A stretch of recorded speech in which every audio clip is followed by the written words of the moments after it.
Yeah, when I talked about China Inc., I actually referred to the China consists of a China elite who are who are the defender of the status quo in China. Those can be opponent, but I don't think that situation will last long. This China will split sooner or later.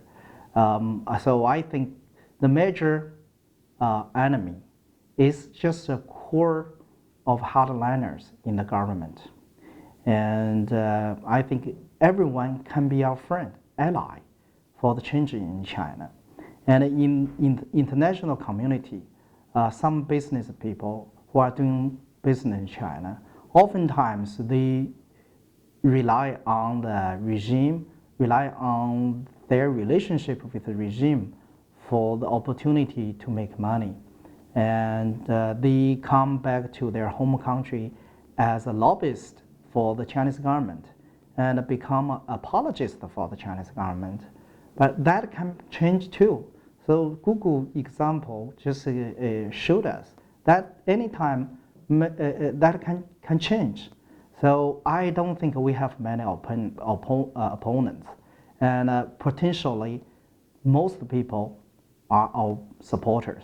That all depends on how well we advance our work and how we structure our strategy and what we advocate, what our goals are, things like that.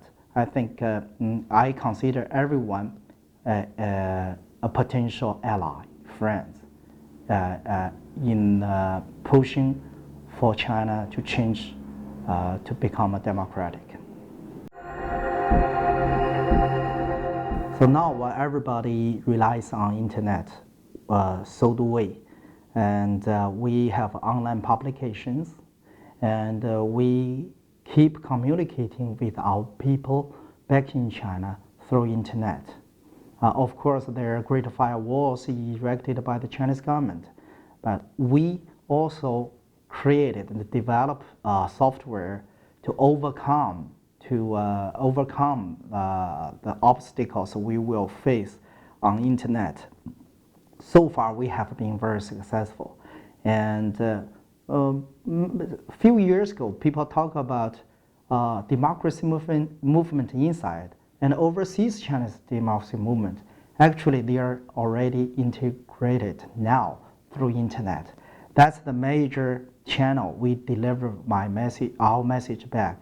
We also rely on radio stations like VOA, Radio Free Asia, BCC, and as a matter of fact, many countries are running radio programs that broadcast back to China.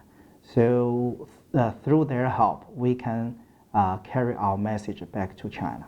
And also, many Chinese people come to overseas, or students, and we have a forum at each of the universities to engage dialogue with the people from China so that they can carry the message back. So there are a variety of ways we can deliver our message. Today, we organized the rally. That's another way to deliver message. So on occasion, Hu Jintao visits the US, then the international media will pay attention what we have to say. So that's, we can deliver our messages through the international media. So there are a variety of ways to deliver our message now, thanks to the modern technology and attention from the international community. We begin with ethnic groups that live under People's Republic of China. So we began this dialogue as early as 1994. And the first group we had a serious dialogue was with the Tibetans, the Dalai Lama. And that effort was extended to include all the ethnic groups in China, the Uyghurs, the Mongolians, the people in Taiwan, people in Hong Kong, people in Macau. And in recent years, we extend even further to include religious groups like Falun Gong and Christians and Muslims into this dialogue.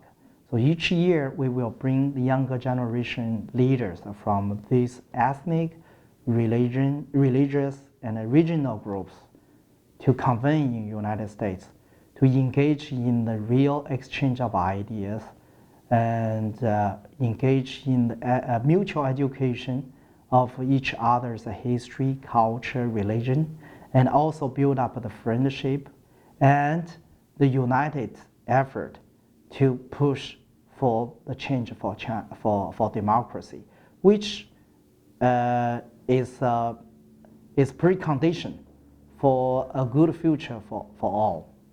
And so we begin with ethnic groups in China.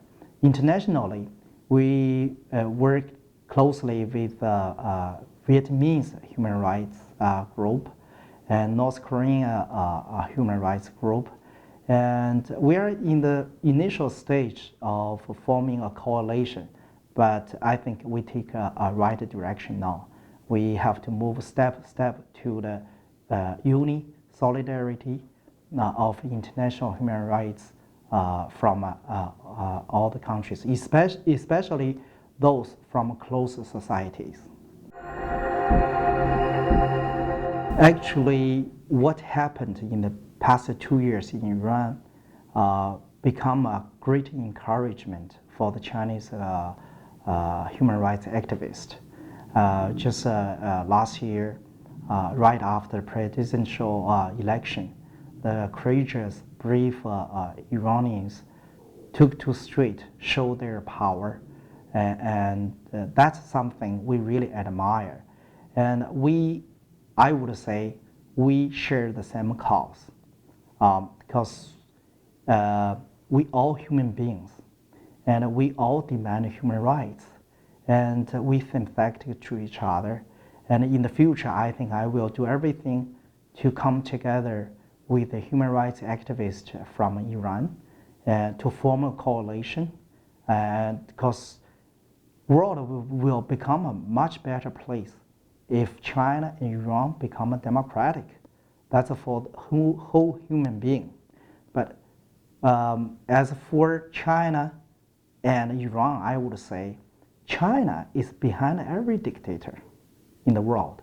You just name it: Iran,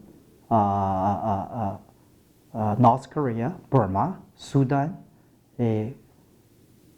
China is behind each one of them. Just take Iran as an example. We know Iran has a nuclear weapon program that the democracies are so against and trying to apply sanction on it. Whether the sanction is right or not, I think it's debatable. But the Chinese government always hold up any meaningful dialogue on this topic. I think Iranian government, Iran is a dictator. I understand this message. So they know the standing member from Security Council of UN will behind it. So they feel encouraged to go on the old way. So I deeply believe if China becomes democratic, the other issues, and security issues, environmental issues, and many other issues will become much easier.